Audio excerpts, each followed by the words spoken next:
भगवान कहां रहते हैं? कहां? भगवान कहां रहते हैं? जैसे समुद्र के हर बूंद में नमक समाया है, ऐसे सृष्टि के शरीर के कण कण में परमात्मा समाया हुआ है। ईश्वर की व्यापकता एक जगह नहीं है कि आप कहें कि हृदय में भगवान है। हृदय तो एक छोटा सा पार्ट है ना शरीर का। दिल कितना बड़ा होता है? इतना सा।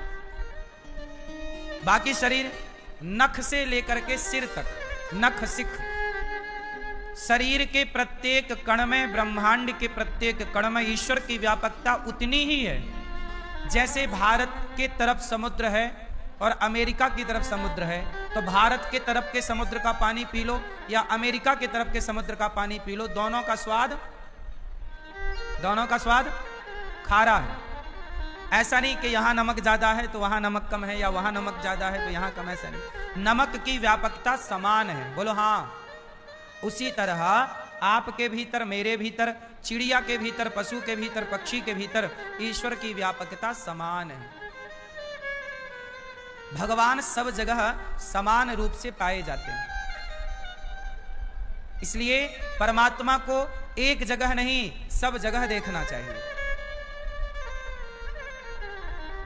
हर रूप में ईश्वर ही समाये हैं।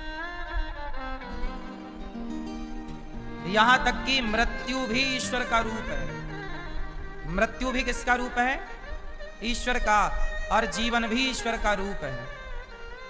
तो भगवान सच्चिदानंद स्वरूप हैं, प्रकाश स्वरूप और आनंद के सागर हैं। आनंद, जहां आनंद की प्रधानता हो वो सत्व गुण है। जहां हंसी मजाक हो और जहां चंचलता हो वो रजोगुण है, और जहां आलस्य हो वो तमोगुण है। इसका मतलब यह हुआ कि भगवान सदा सत्वगुण प्रधान है। क्योंकि भगवान में क्या है? भगवान में विशेष रूप से क्या है? प्रसन्नता। आपके अंदर क्या है? प्रसन्नता है। अच्छा ये बताओ, आप खुश ज्यादा रहते हो कि दुखी ज्यादा रहते हो? मैया जा रही हो मेरी मां? बैठ जाओ मेरी मां, शांति से बैठो और चुप रहो, शोर शराबा ना करो। ओ पीले भैया बैठ जाओ प्रभु, खड़े हो के तुम मोबाइल चला रहे हो, बताओ, बैठ के चला लो। सब बैठ जाओ। सुनो, ये बताओ, आप लोग सुखी ज्यादा रहते हैं कि दुखी ज्यादा? खुश ज्यादा हैं कि रोते ज्यादा हैं? आप लोगों की क्या हालत है बताओ? आप खुश ज्यादा हैं कि दुखी ज्यादा हैं? हंसते ज्यादा हैं कि रोते ज्यादा हैं? क्या रोते ज्यादा हैं? आप तो मैया हंसती हो, आप हंसती ज्यादा हो, इसलिए तो भागवत मिल गई आपको, इसलिए तो भगवान ने अपना लिया आपको। कुछ लोग हैं जो रोते ज्यादा हैं, रोते ही रहते हैं, बात बात पर रोना है, शिकायत करना है, मुंह फुलाए बैठे रहना है, ना हंसना है ना हंसने देना है। ऐसे लोग होते हैं। इसलिए कहता हूं, आप मंदिर जाओ, मंदिर में भगवान की प्रतिमा कैसी है? बोलो, हंसती हुई, मुस्कुराती हुई। भगवान की प्रतिमा मुस्कुराती हुई क्यों होती है? भगवान समाज को मैसेज देते हैं कि भैया मैं मुस्कुरा रहा हूं, तुम भी थोड़ा मुस्कुराओ। भगवान इसलिए मुस्कुराते हैं कि पागल तू कुछ भी कर ले, पर होना तो वही है जो मैं चाहता हूं, इसलिए तो प्रसन्न रहे हर परिस्थिति में। क्यों परेशान होना? अच्छा ये बताओ, सारे काम हम करते हैं कि भगवान करते हैं? भगवान करते हैं। हम क्या करते हैं? हम वही करते हैं जो ईश्वर हमसे कराते हैं। जब हम कुछ नहीं करते, भगवान ही सब कराते हैं, तो फिर अपना दिमाग क्यों लगाना? जो जो भगवान आदेश कर रहे हैं, जिस रास्ते पर चला रहे हैं, खुशी खुशी चलो। कोई शिकायत, कोई अप्रसन्नता, हर परिस्थिति में हैप्पी रहो। फिर जीवन मिले तो भी मुस्कुराओ और मृत्यु मिले तो भी मुस्कुराओ, क्योंकि जीवन भी उनका दिया है और मृत्यु भी। आपको मृत्यु कौन दे सकता है? भगवान के सिवा है कोई देने वाला? इसलिए भगवान मुस्कुरा रहे हैं। जो व्यक्ति हर हाल में प्रसन्न है, समझो कि वही ईश्वर से जुड़ा है, उसी के पास भगवान है। जो प्रसन्न नहीं है उसके चित्त में, हृदय में ईश्वर नहीं है। आप कहते हो मेरे दिल में भगवान है, सबके दिल में भगवान नहीं रहते। भगवान ने भी ठिकाना वहां बनाया है जो हर हाल में भगवान प्रसन्न है, तो आप भी क्या रहो। अच्छा एक बात बताओ, भगवान कृष्ण के बच्चे पुत्र कितने थे? मैया बताओ मेरी मां, भगवान श्री कृष्ण के पुत्र कितने हैं? नहीं पता? 16,000 पत्नियां हैं, 16,108 है ना? 16,108 पत्नियां हैं भगवान की। तो 16,108 पत्नियों के 10-10 बेटा हुए। हर रानी के गर्भ से कितने? एक रानी के 10 बेटे थे। भगवान कृष्ण की 16,108 पत्नियां हैं। 16,108 पत्नियों में एक पत्नी के 10 बेटा हैं, तो 16,108 गुणित 10 कितने पुत्र हुए? 1,61,080। 1,61,080 पुत्र हैं भगवान के, और 16,108 बेटियां हैं भगवान की। बेटे हैं हर रानी से 10 और बेटियां हैं हर रानी से 1, तो 16,108 बेटियां हैं भगवान कृष्ण की, और 1,61,080 पुत्र हैं भगवान कृष्ण के। बोलो हाँ। और फिर 1,61,080 पुत्रों के पुत्र, फिर किसी के 4, किसी के 6, किसी के 10, किसी के 2, ऐसे करके भगवान के पूरा परिवार था 56 करोड़। कितने हो गए भाई भगवान के पुत्र के? फिर कोई 10 पुत्र हुए होंगे, किसी के 5, फिर उनके पुत्र, हाँ या ना? तो सब टोटल मिला के कितने वंश हो गया परिवार? 56 करोड़ यदुवंशी। बोलो हाँ। मैया कितने यदुवंशी हो गए? 56 करोड़। और इन्हीं 56 करोड़ यदुवंशियों को आपस में लड़के मरने का श्राप किसने दिया? माता गांधारी ने। माता गांधारी ने कह दिया कि जैसे हमारे पुत्र आपस में लड़के मर गए, कन्हैया तुम्हारे भी आपस में लड़के मर जाएंगे। तो भगवान पर किसी का श्राप वैसे लागू होता नहीं है, पर भगवान ने गांधारी माता के श्राप को लागू कर लिया, और भगवान कृष्ण की आंखों के सामने उनका पूरा परिवार आपस में लड़कर के मर गया। जब वो लड़कर मर रहा था उस समय कृष्ण वहीं खड़े थे। आपने कहा भगवान ने कुछ किया क्यों नहीं? कैसे करते? वो गांधारी माता के श्राप का सम्मान कर रहे थे। श्राप लग गया ना। होनी को ईश्वर भी कैसे बदले? फिर तो सबकी होनी बदलते रहे भगवान, फिर सृष्टि चल ही ना पाए। बोलो हाँ। इसलिए परमात्मा मजबूर रहते हैं। अब गांधारी मां का श्राप था, यदि बचाते परिवार को तो फिर श्राप माता की वाणी मिथ्या होती। फिर पतिव्रता नारी थी गांधारी, तो फिर पतिव्रता नारी का सम्मान भगवान नहीं करेंगे तो फिर कौन करेगा? तो अब मैं आपको केवल ये बात कोड कर रहा हूं, समझाने की कोशिश कर रहा हूं कि आप ये देखो कि जब 56 करोड़ यदुवंशी आपस में लड़कर मर रहे थे, उस समय कृष्ण वहीं खड़े थे और भगवान मुस्कुरा रहे थे। अब आपसे सवाल है कि जब आपस में बच्चे लड़ रहे थे तो भगवान मुस्कुरा क्यों रहे थे? आपके जीवन में जरा सा हादसा हो जाए, जरा सी मुसीबत आ जाए तो आप रो रो के परेशान हो जाते हैं, पर भगवान का पूरा परिवार समाप्त होने की स्थिति पर है और भगवान मुस्कुरा रहे। क्यों? आप जरा उत्तर दो कि कृष्ण क्यों मुस्कुरा रहे? इसलिए तो वो भगवान हैं, इसलिए तो वो भगवान हैं कि जो हर परिस्थिति में, वो हर परिस्थिति में सम रहते हैं। श्री कृष्ण हर परिस्थिति में हैप्पी रहते हैं, प्रसन्न रहते हैं।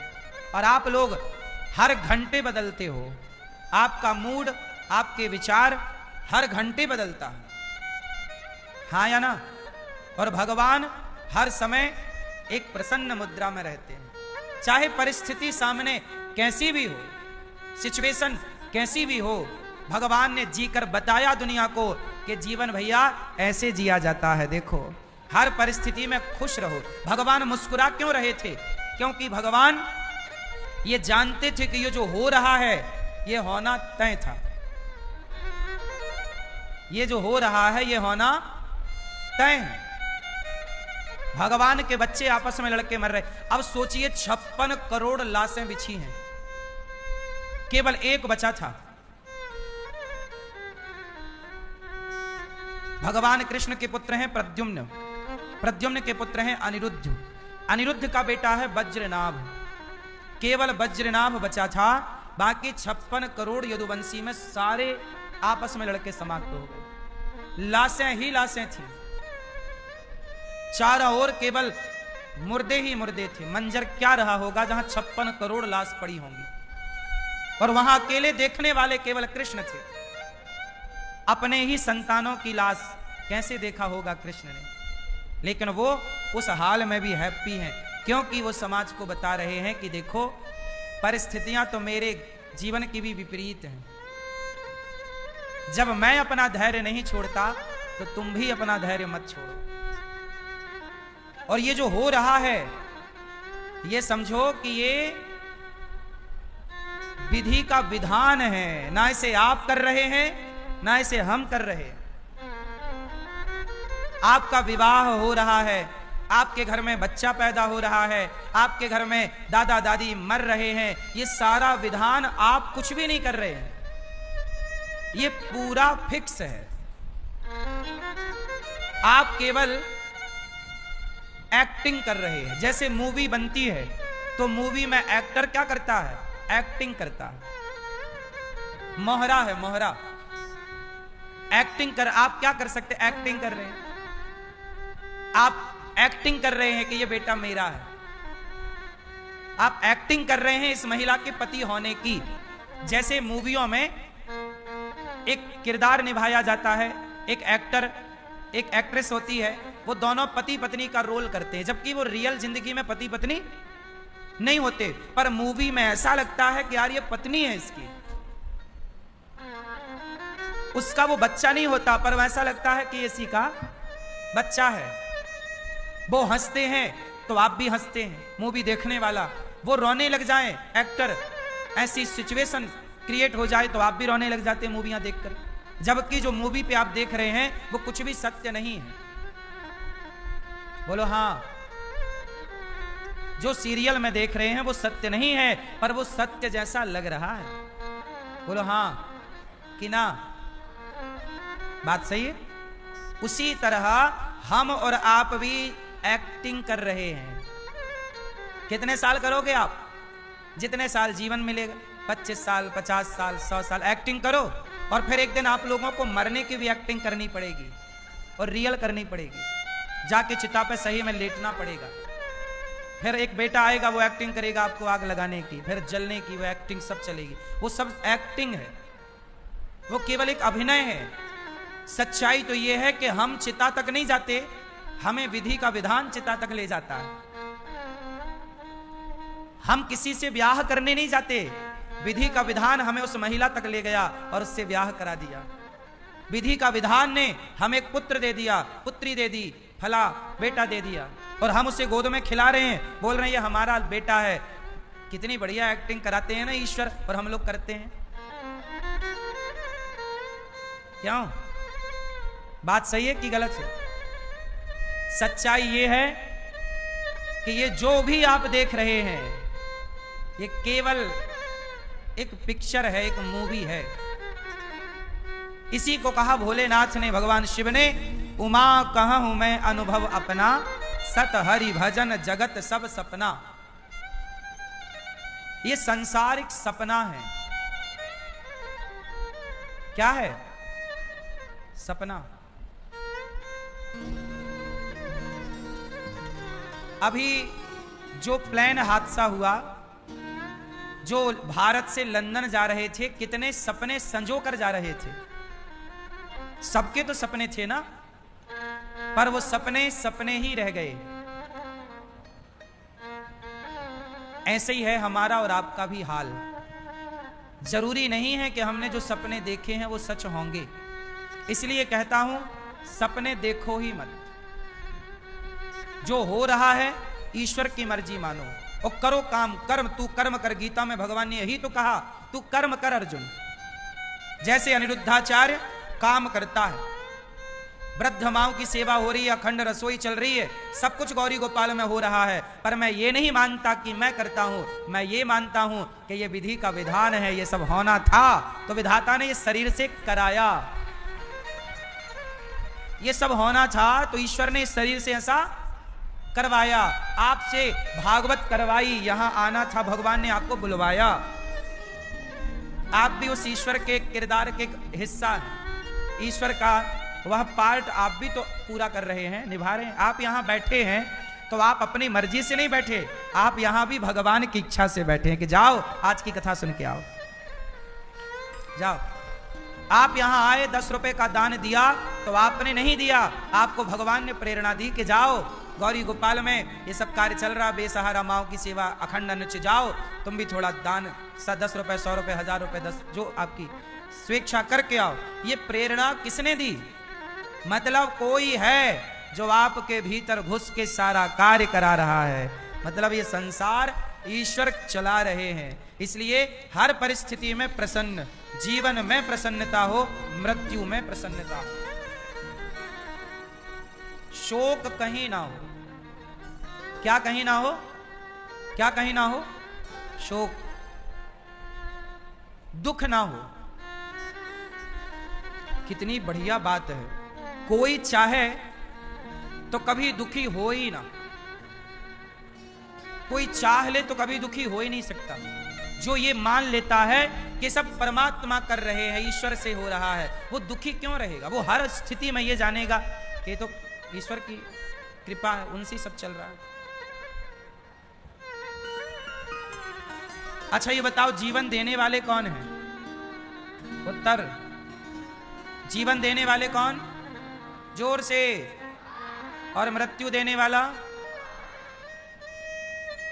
आपने सुना होगा, मारने वाला है भगवान, बचाने वाला है भगवान। बाल नवा का होता उसका। ट्रेन हादसा हुआ, इसमें दोनों बातें हो गई। सारे लोग मारे गए पर एक बच गया। तो जैसे वो बचाएगा वो आकाश से गिर के भी बच पाएगा, और नहीं बचाएगा तो हॉस्टल में लड़के खा पी रहे थे बेचारे, वो भी मारे गए। तो जीवन और मृत्यु तुम्हारे हाथ में नहीं है। बाल नवा का होता उसका, बाल नवा का होता जिसका रक्षक दया निधान। मारने वाला है भगवान, बचाने वाला है भगवान, मारने वाला है भगवान। और सोचो जो बचा है उसकी एक भी हड्डी नहीं टूटी, वरना आदमी खड़े खड़े गिरे तो हड्डियां टूट जाती हैं, और वो 450 फीट ऊपर से गिरा। हाँ या ना? हड्डी नहीं टूटी। उसी आग से वो बाहर निकल आया जिस आग में सारे जल गए। तो बताओ आपको क्या लग रहा है? कौन है मारने वाला और कौन है बचाने वाला? इसलिए भगवान की शरण में रहना सही है, भगवान के आश्रित रहना सही है। जीवन उन्होंने दिया है तो जीवन वो वापस ले सकते हैं। हमारे जीवन पर किसी का कोई अधिकार नहीं। हम कब तक जिएंगे, हम कब मरेंगे, ये ईश्वर तय करते हैं, हम और आप तय नहीं करते। इसलिए समझदारी है कि अपने को सौंप दिया जाए ईश्वर के चरणों में, समर्पण कर दिया जाए। हाँ या ना? समर्पित भक्त ही सुरक्षित है। समर्पित रहो भगवान के चरणों में। भगवान के सिवा कोई सत्ता काम नहीं कर रही है। सब कुछ खेल ईश्वर का। इसलिए अपने आप को समर्पित किया जाए बस।